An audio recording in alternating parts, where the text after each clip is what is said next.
Kylian Mbappé, allez, peut-être aujourd'hui le meilleur joueur du monde, on va dire un des 2-3 meilleurs joueurs du monde. Pourquoi resterait-il au Paris Saint-Germain? Quel serait son intérêt à poursuivre l'aventure dans un club qui ne franchit plus les huitièmes de finale de la Ligue des Champions, Maxime? Alors déjà, il y a les faits. Il est sous contrat. Voilà, il lui reste un an. Un an, alors 1+1. En gros, au début, on avait pensé qu'il avait prolongé jusqu'en 2025. Or, c'est jusqu'en 2024, plus une année en option. Il faut que les deux parties soient d'accord. Il faut que les deux parties soient d'accord. Et c'est vrai que s'il la levait assez vite, ça arrangerait tout le monde, parce que ça voudrait dire qu'il n'est pas libre en 2024. Or, en fait, je ne suis pas sûr que ça change la donne. Pourquoi ? Parce que si le PSG était inquiet pour ses finances, ça fait longtemps qu'il aurait fait des économies, et que laisser partir des joueurs libres, je pense que ce n'est pas le problème. Et autre chose que le Paris Saint-Germain fait très bien, parce que s'il y a un truc que le Paris Saint-Germain fait très bien, c'est de pouvoir garder ses joueurs quand il en a envie. C'est-à-dire que ce pouvoir économique, ça lui permet aussi ça. Souvenez-vous Neymar en 2019 quand il veut partir, le bras de fer est allé jusqu'au bout et Paris l'a gagné. Enfin gagné. Il a gardé Neymar, on va dire, voilà. Mais en tout cas, je pense que c'est pas trop un problème pour ça. Pourquoi Mbappé est au PSG en fait? C'est de se poser la question pourquoi il est resté l'été dernier alors que tout le monde pensait qu'il allait partir, alors que le PSG s'était planté en Ligue des Champions et qu'on se disait qu'au bout de 5 ans, il partirait. Pour moi, il y a quatre niveaux d'intérêt à rester au PSG. Il y a son ambition. Évidemment, c'est une ambition personnelle de gagner une Ligue des Champions avec le PSG.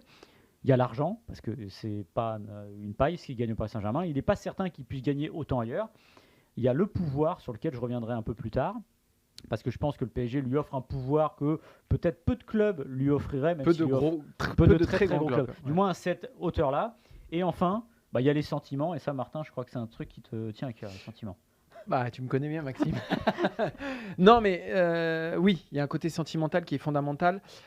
Il sait qu'une Ligue des Champions gagnée avec le Paris Saint-Germain aurait plus de valeur qu'une énième Ligue des Champions gagnée avec le Real Madrid, par exemple. Parce que je prends l'exemple du Real Madrid, parce que c'est là-bas qu'on l'envoie le plus généralement. Et ça, c'est capital. Et je pense qu'on ne peut pas comprendre les choix de Mbappé si on ne prend pas ça en compte.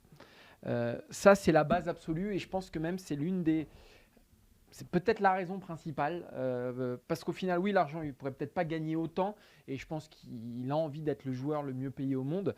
Cela dit, je pense qu'à City ou ailleurs, il pourrait trouver des niveaux de rémunération. Voilà. L'ambition, je pense qu'il pourrait la trouver dans d'autres clubs aussi.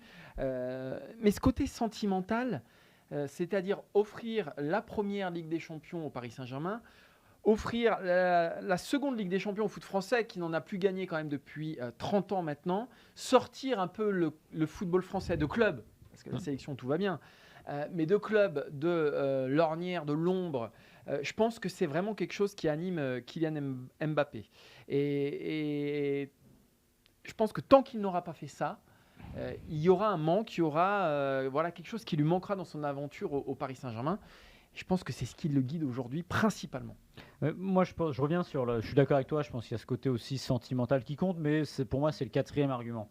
Je pense que le côté pouvoir lui sied parfaitement, parce qu'il aime bien que tout tourne autour de lui, comme souvent les très grands joueurs, mais il y en a qui l'assument plus ou moins. Par exemple, Messi, quand il était au Barça, il aimait bien que ça tourne autour de lui, mais c'était un peu plus caché, c'est-à-dire que c'était dans le vestiaire, où c'était des manières de montrer qu'on a envie que ça tourne autour, mais finalement, c'était pas revendiqué. Comme un Ronaldo, finalement, c'est le modèle Ronaldo, il l'assume, et peut-être même encore plus loin.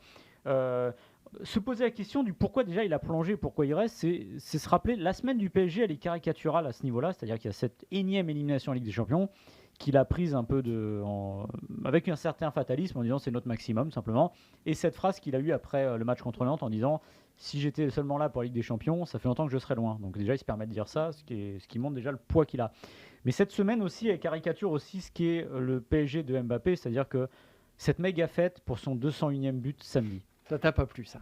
Non, parce que pour moi, non, mais c'est en fait tant que le PSG, je sais pas si le PSG aurait fait une fête plus grosse s'ils avaient gagné la Ligue des Champions. C'est-à-dire que la célébration continue de l'individu, quel qu'il soit, est contradictoire avec une envie collective, tout simplement. Pour moi, il y a une contradiction là-dedans qui est peut-être un peu, caricaturale, et c'est peut-être un symbole, mais pour moi, ça dit aussi ça. C'est-à-dire qu'à un moment, il faut que le PSG comprenne qu'il faut arrêter de célébrer l'individu, mais le problème, c'est que Mbappé, ça lui va très bien, donc il n'y a pas de raison que ça s'arrête, et le garder, c'est aussi assumer ça.